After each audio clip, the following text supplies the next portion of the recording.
Hey guys, welcome back to another video. Today we're going to be talking about why Andor could be the huge change for Star Wars that Star Wars might need going forward. But before we begin, please be sure to subscribe to the channel so you never miss a video from me. Alright, so when it comes to Andor, it's interesting to see how the advertising has gone for this show.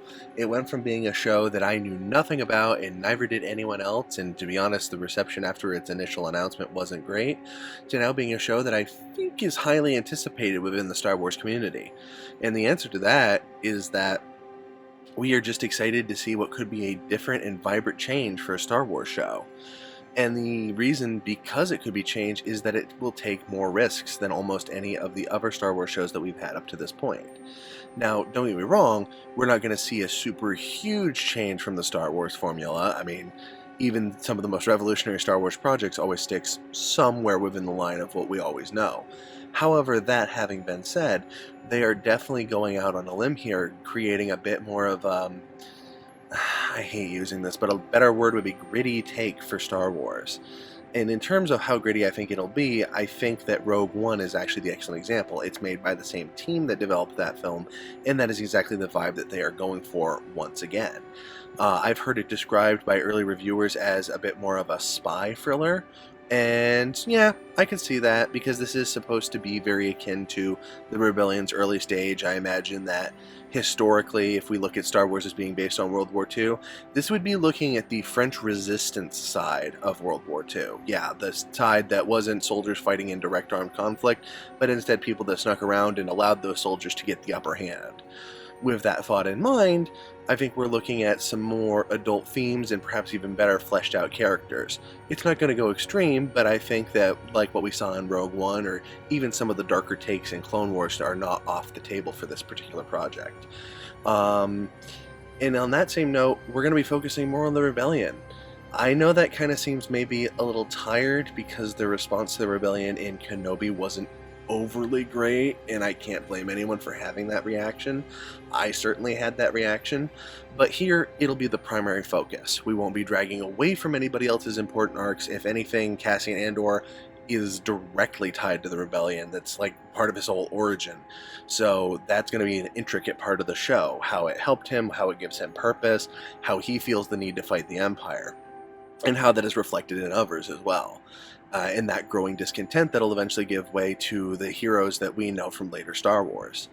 So I think that that lends itself to some great storytelling opportunities that they could get away with for the show. And lastly, the reason I think that this is going to be such a huge change for them is just the lack of the use of the volume. The volume screen room has been an essential part of Star Wars for almost all of their projects now, at least while Disney's been running it and the TV side. And while it does help with their production costs, it unfortunately, I think, has started to narrow their ability to film. I mean, so like The Mandalorian still looks great, and I argued that it didn't detract anything from Boba Fett. However, Kenobi definitely felt tight, like really tight, like almost uncomfortable. I didn't realize it because I didn't know the volume was actually like a full thing. I had always assumed they used screen rooms like that, but I'd only recently found out what the volume is actually like. And yeah, I can see how having basically a fishbowl as your giant filming stage set, while impressive and much better for your budget, definitely constrains your actors in terms of what they feel like they're doing. And I feel like that's what Kenobi felt like a lot of the time in terms of both how it was written and how the actors moved a lot of the time, was it felt constrained. Even in large open environments, it still felt like they were in a small environment. And so skipping that is going to let Andor have a much grander feeling, even in just subtler stages of being in an actual room or being at an actual location.